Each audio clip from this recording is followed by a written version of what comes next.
جن کا فیض اگر آپ نے دیکھنا ہو تو یہ مرزا جیلنی ہے جو ان کو اپنا استاد کہتا ہے. انہوں نے جتنی آیات پڑھی ہیں وہ میں نمبر وائز سکرین پہ چلا رہا ہوں. ان آیات کو آپ خود نکالیں, خود دیکھیں, اور ان کا یہ بھی مکمل بیان آپ کو یوٹیوب سے مل جائے گا. وہ سارا سنیں اور ٹرانسلیشن دیکھیں, اور ٹرانسلیشن دیکھنے کے بعد جس اینگل سے میں آپ کو بتاؤں گا اس اینگل سے دیکھیں. انشاءاللہ تعالی سارے کا سارا مسئلہ حل ہو جائے گا. جو ان کو بخار چڑھا ہو نا کلمہ کو مسلمانوں کو کافر اور مشرک کہنے کا, وہ بخار 100% اتر جائے گا. فرسٹ آف آل یہ آپ سکرین پہ چلتا دیکھ لیجئے, یہ آیات انہوں نے بیان کی ہیں.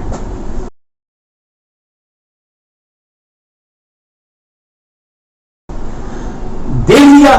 اب میں چاہوں گا کہ ساری آیات کا جواب دیتا پھروں, ایک کا ہی جواب دے دیا. تمام آیات کے پیچھے وہی الفاظ ہیں, وہی سیاق و سباق ہے کہ اللہ رب العزت نے ان کو مشرک کیوں قرار دیا. یہ تو انہوں نے آیات بیان کی ہیں. ایک آیت کے تحت اس نے تھوڑی سی تفصیل کی ہے اور اس کا نتیجہ یہ نکالا ہے کہ وہ جن کی وہ پکارتے تھے یا جن کی پوجا کرتے تھے ان کو اپنا سفارشی سمجھتے تھے. یعنی ایسے بت جن کی وہ پرستش کرتے تھے, جب ان سے پوچھا جاتا تھا تو وہ کہتے تھے کہ ہم تو ان کو اپنا سفارشی کہتے ہیں. یہ بھی آیت, اس کا ترجمہ اور اس کی تشریح ذرا دل پہ پتھر رکھ کے اس کی زبان سے پوری سن لیجئے, تاکہ یہ نہ ہو کہ ہم نے اس کی کوئی بات کاٹ دی ہے یا اس کو قط و برید کر دی ہے, کمی بیشی کر دی ہے. اب آپ اس کی ساری بات کو اچھے طریقے سے سنیں. تو اللہ پاک فرماؤں جب انہوں نے پوچھا جاتا تسی کم کیوں کر دیتے حرکتیں کاجیاں, کہندے ہاؤ لائے شفاء عند اللہ. اے قرآن دے کسی عالم دا بیان نہیں کہ یہ اللہ کے سامنے ہمارے سفارشی ہیں. سن لیا آپ نے, دیکھا کیسے حاشیے چڑھائے ہیں, ایسے کرتے ہیں اور اس انداز سے بیان کر رہا ہے جیسے نا یہ سارے کا سارا مضمون قرآن پاک میں ہے. یعنی جو موصوف اپنے ملفوظات بیان کر رہے ہیں نا, سننے والا یہ سوچتا ہے کہ بابا جی جو کہہ رہے پتہ نہیں سارے کا سارے قرآن میں, جبکہ یہ سب خرافات ان کی اپنی ہے. قرآن پاک میں جو ہے وہ فقط اتنا ہے کہ اللہ رب العزت نے فرمایا کہ یہ ان لوگوں کی پوجا کرتے ہیں, ان لوگوں کی عبادت کرتے ہیں. قرآن پاک میں الفاظ ہیں یا بدونا, کوئی عبادت کر دیا کہ پا ہونے کی کہتے جو صرف سفارشی مانتے سے ہے نا فرق. انہوں نے یہ رنگ دیا کہ وہ طواف کرتے تھے یعنی اللہ کی عبادت کرتے تھے. انہوں نے اپنی اس پوری تقریر میں یہی امپریشن دیا کہ وہ اللہ کی عبادت کرتے سی, وہ اللہ کے برابر نہیں سی سمجھتے, وہ یہ نہیں سی سمجھتے. وہ کیا کرتے تھے, وہ عقیقے کراتے تھے, وہ ختمے کراتے تھے, وہ تو پکے نیک لوگ تھے. ان کا بیڑا گھر کیا تو صرف وسیلے نے یا اس چیز نے کہ وہ بتوں کو اپنا سفارشی سمجھتے ہو, اور ہمیں یہ نصیحت کر رہا ہے کہ چونکہ تم بھی سفارشی سمجھتے ہو لہذا تم بھی مشرک ہو گئے. وہ بھی وسیلے کی وجہ سے مشرک ہوئے اور تم بھی اسی وجہ سے مشرک ہوئے, کیونکہ موصوف نے اس کا جو ٹرانسلیشن کی ہے, میں اس کی ٹرانسلیشن پہ نہیں کہتا کہ جی وہ سفارشی تھے, ہؤلاء شفعاؤنا, یعنی انہوں نے ان کی صرف یہی کہا کہ وہ ان کو اپنا سفارشی مانتے تھے. یہ میں بجائے اس کے کہ اپنے پاس سے اس کی کوئی تشریح کروں, کوئی تفسیر کروں, یہ میرے ہاتھ میں ان کی کتاب ہے, مایا ناز کتاب ہے. ان کے نواب صدیق حسن خان بھوپالی تھے, انہوں نے یہ قرآن پاک کی تفسیر لکھی ہے ترجمان القرآن. اس نواب صدیق حسن خان بھوپالی نے اپنی اس تفسیر میں جو آپ کے سامنے, اس کا میں ٹائٹل بھی چلا دیا ہے اور میں اس کی اصل عبارت بھی آپ کے سامنے پڑھ کے سنا دیتا ہوں. یہ ترجمان القرآن بالطائف البیان, یہ قرآن پاک کی تفسیر ہے. اس آیت کے تحت جلد نمبر 5 ہے اور اس کا صفحہ نمبر 513 ہے. اس میں انہوں نے اس آیت کے تحت جو تفسیر کی ہے ہؤلاء شفعاؤنا عند اللہ, اس کے تحت یہ صفحہ نمبر 513 میں لکھتے ہیں, غور سے پڑھیے آپ کے سامنے اس کا اصل صفحہ چل رہا ہے. لکھتے ہیں یا یہ بات ہے کہ تمہارے شفعاء ہیں جو بغیر اذن, تمہارے جو سفارشی ہیں وہ بغیر اذن خدا کے شفاعت کریں گے. کیسے شفاعت کریں گے؟ یعنی اللہ رب العزت نے نواب صدیق حسن خان بھوپالی کے نزدیک اس جگہ اس شفاعت کی نفی ہو رہی ہے جو اللہ کے اذن کے اجازت کے عطا کے بغیر ہو. وہ مشرکین مکہ اس لیے مشرک تھے، وہ اس سفارش کو اللہ کی عطا کے بغیر مانتے تھے، جبکہ اہل سنت و جماعت بڑے سے بڑے ولی کو، غوث کو، قطب کو، جو بھی طاقت اس کے اندر مانتے ہیں وہ اللہ رب العزت کی عطا اور اللہ رب العزت کے اذن سے مانتے ہیں. یہ جو مرزا جیلوی صاحب کے استاد نے قرآن پاک کی آیت پڑھی، اس کے مقابلے میں نے اہل حدیثوں میں اس سے پہلے قرآن پاک کی کوئی تفسیر برِ صغیر میں نہیں لکھی گئی. میری معلومات کے مطابق نواب صدیق حسن خان بھوپالی، ان کی تفسیر ترجمان القرآن بلطائف البیان جو آپ چلتی دیکھ رہے ہیں، اس میں واضح طور پہ انہوں نے لکھا، یا یہ بات ہے کہ تمہارے شفعاء ہیں جو بغیر اذن خدا کے شفاعت کریں، بغیر اذن خدا کے شفاعت کریں. یہ تو ہو گئی نواب صدیق حسن خان بھوپالی کی تفسیر. اب جن لوگوں کو نواب صدیق حسن خان بھوپالی کی تفسیر سے آرام نہیں آیا، وہ یہ دیکھ لیجئے، یہ میرے ہاتھ میں مولانا ثناء اللہ امرسری، جن کو سردار اہل حدیث کہتے ہیں، جن کو فاتح قادیان کہتے ہیں، ان کی تفسیر دیکھ لیجئے. پھر خود فیصلہ کیجئے کہ یہ جو بابا جی چٹی داڑھی چٹا جھوٹ بول رہے ہیں، قرآن پڑھ کے خود تو گمراہ ہوئے ہیں، لوگوں کو بھی گمراہ کر رہے ہیں، اور مشرکین مکہ کی تعریفیں بیان کر رہے ہیں، اور پاکستان اور ہندوستان کے کلمہ کو مسلمانوں کو محض اس بنا پہ مشرک کہہ رہے ہیں کہ ہم اللہ کے ولیوں کو، انبیاء کو اور امام الانبیاء محمد رسول اللہ صلی اللہ علیہ وسلم کو اللہ رب العزت کی بارگاہ میں سفارشی سمجھتے ہیں. اس آیت جو انہوں نے آیت پیش کی کہ مشرکین مکہ کہیں گے جی ہم اللہ کو اللہ کے برابر ان بتوں کو نہیں سمجھتے، ہم کیا سمجھتے ہیں؟ ہم تو جناب ان کو اللہ کی بارگاہ میں سفارشی سمجھتے ہیں. تو اللہ پاک فرماؤں جب انہوں نے پوچھا جاتا تسی یہ کم کیوں کر دیتے حرکتیں کاجیاں، کہندے ہاؤ لائے شفاء عند اللہ. اے قرآن دے کسی عالم دا بیان نہیں کہ یہ اللہ کے سامنے ہمارے سفارشی ہیں.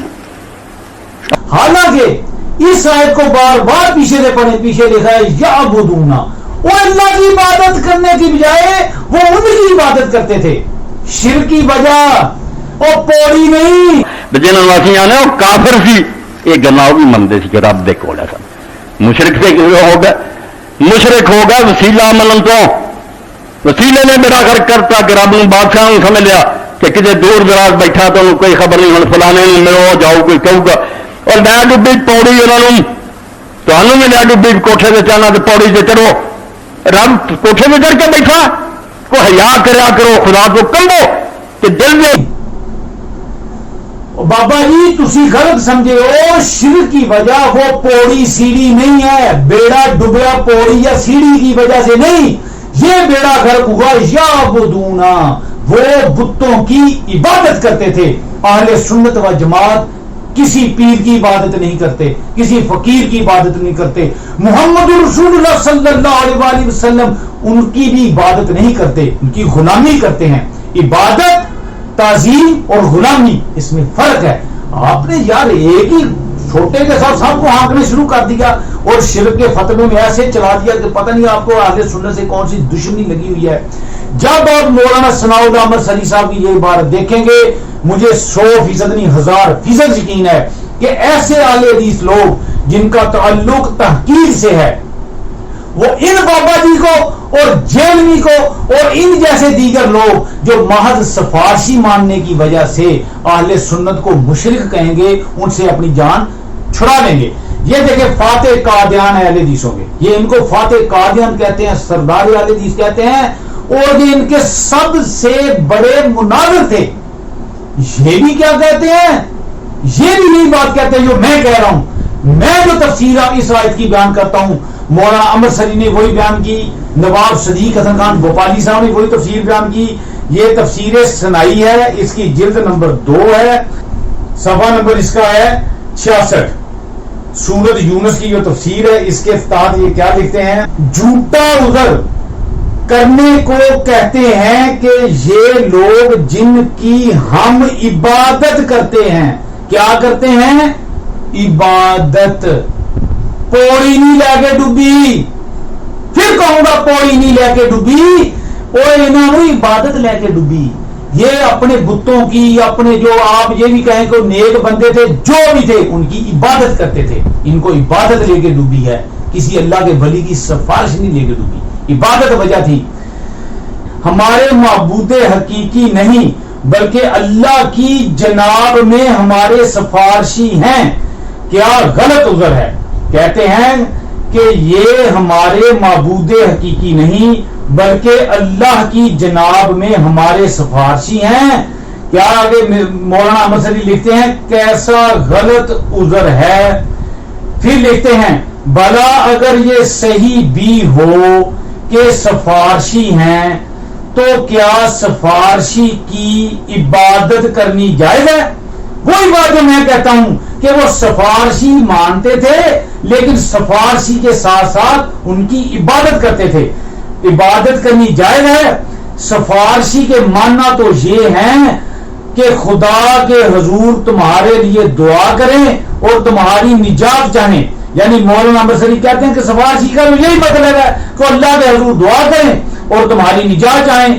یہ ماننا جو سفارشی کے انہوں نے گھڑ لیے ہیں کہ اسی کی عبادت پہلے کی جائے یا خدا کی عبادت میں اس کو شریک سمجھا جائے.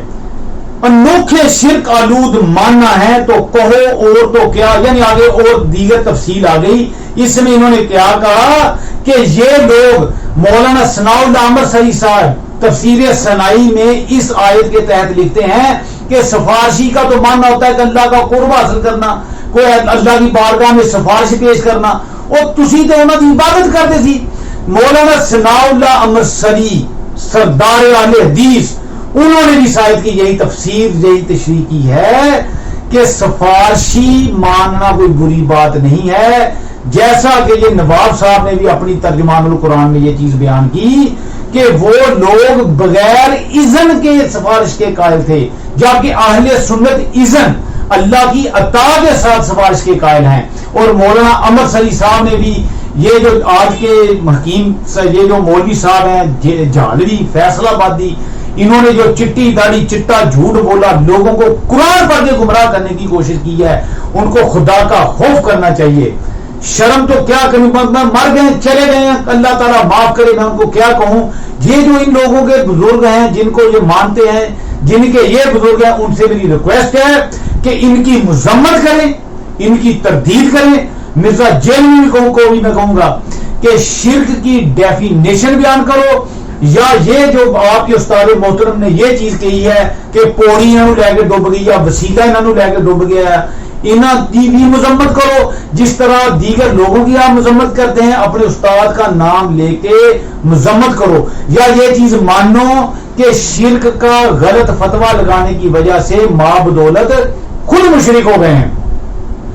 اب میں آپ کو یہ ساری تفصیل دکھانے کے بعد سنانے کے بعد اس چیز کو وائنڈ اپ کروں گا کہ کوئی دوست یہ نہ کہہ دے کہ جی مرزا صاحب یا ان کے استاد محترم نے تو قرآن پاک کی آیات تلاوت کی ہیں اور آپ نے ان کے مولویوں کے حوالے دینے شروع کر دیے ہیں. یہ کیڑی گل ہوئی اور سیدھے قرآن کی ضرور مانتے ہیں کہ کوئی ایسی گل نہیں. بھائی جان بہت اچھی بات ہے، قرآن و سنت کو ہی ماننا چاہیے، قرآن و سنت کو ہی ماننا چاہیے. اور اس چیز پر بھی اعتماد رکھنا چاہیے کہ آپ کے اکابر نے جو باتیں لکھی ہیں یا ہمارے بزرگوں نے جو باتیں لکھی ہیں انہوں نے حتی الامکان کوشش کی ہوگی ممکنہ طور پر کہ انہوں نے قرآن و سنت کے مطابق لکھا ہوگا. جب آپ کو اپنے اکابر پہ یقین ہی نہیں ہے کہ انہوں نے چبڑیں ماری ہیں، کھچیں ماری ہیں، قرآن و حدیث کا نام لے کر استعمال کر کے لوگوں کو گمراہ کیا ہے، یا یہ اعلان کر دیں کہ ہمارے بزرگوں نے ویسے ابر دبر ماری ہوئی ہیں، ان کو قرآن و حدیث کا کوئی پتہ نہیں، ہمیں پتہ ہے سر قرآن و حدیث کا کیا، پھر تو ٹھیک ہے. بہرحال یہ ایک لمبی بات ہے. اس چیز کو میں اس طرح سمیٹوں گا کہ میں آپ کے سامنے قرآن پاک کی ایک آیت پیش کر دیتا ہوں جس کے مطابق آپ کو یقین آ جائے گا کہ ایسی سفارش ایسی شفاعت جو اللہ کے اذن سے ہو وہ اللہ رب العزت نے بھی اس کی اجازت دی ہے، وہ شرک نہیں ہے. کفار کی جو شفاعت تھی، جو وہ ان کی جو سفارش کا طریقہ تھا، جیسا کہ مولانا ثناء اللہ مسری صاحب نے بیان کیا، وہ سفارش کرتے تھے، پہلے اللہ کی عبادت کرتے تھے، پھر ان کو دوسرے اللہ کا سفارشی سمجھتے تھے. جبکہ ہم نبی کریم صلی اللہ علیہ وسلم ہوں، غوث الاعظم ہوں، مجدد الفسانی رحمۃ اللہ علیہ ہوں، امام اہل سنت ہوں، یا کوئی بھی اللہ کے نیک بندے ہوں، ہم ان کی سفارش کے اس طرح قائل ہیں کہ ان کو اللہ کے اذن سے، اللہ کی عطا سے سفارشی مانتے ہیں. جیسا کہ آپ قرآن کریم کی یہ آیت دیکھ لیجئے، 20 آیات پیش کی جا سکتی ہیں. ایک ایسی آیت تو آپ کے سامنے میں پیش کروں گا جو تقریباً مسلمانوں کو یاد ہے، جس کو آیت الکرسی کہتے ہیں. اس میں اللہ رب العزت نے واضح طور پر فرمایا من ذی یشفع، وہ کیڑا ہے جڑا اللہ کی بارگاہ میں سفارش کروں. پھر اگے کی فرمایا الا باذنہ، ہاں سفارش کرنگے، شفاعت کرنگے کون؟ جن کو اللہ نے اذن دے دیا، جن کو اللہ نے اجازت دے دی. اگر سفارشی ماننا شرک ہوتا تو اللہ تعالی بے اذن ہی نہ فرماتا. کہ وہ جو آیت کریمہ میں نے آپ کے سامنے آیت الکرسی کی تلاوت کی ہے، اس کو آپ دوبارہ دیکھیں. من ذی یشفع عندہ الا باذنہ، یہ آیت الکرسی ہے. اس میں اللہ رب العزت نے واضح طور پہ فرمایا کہ ایسی شفاعت جو اللہ کی اذن سے ہو وہ جائز ہے. چونکہ ویڈیو تھوڑی سی طوالت اختیار کر رہی ہے، ایک حصہ یہ ہے اس کا، اور دوسرے حصے میں ان کو جو جہلوی صاحب ہیں انہوں نے حدیثوں کے ساتھ ہی مذاق بنایا. حدیث کا ترجمہ کوئی اور ہے، بابا جی نے کسی اور پاسے لے کے ٹور پایا. اس کو میں ادھر وائنڈ اپ کرتا ہوں، اور انشاءاللہ تعالی اس کا یہ پہلا پارٹ بھی آپ نے امید ہے میری کہ سارا دیکھا ہوگا، اور دوسرے کا آپ انتظار کیجئے.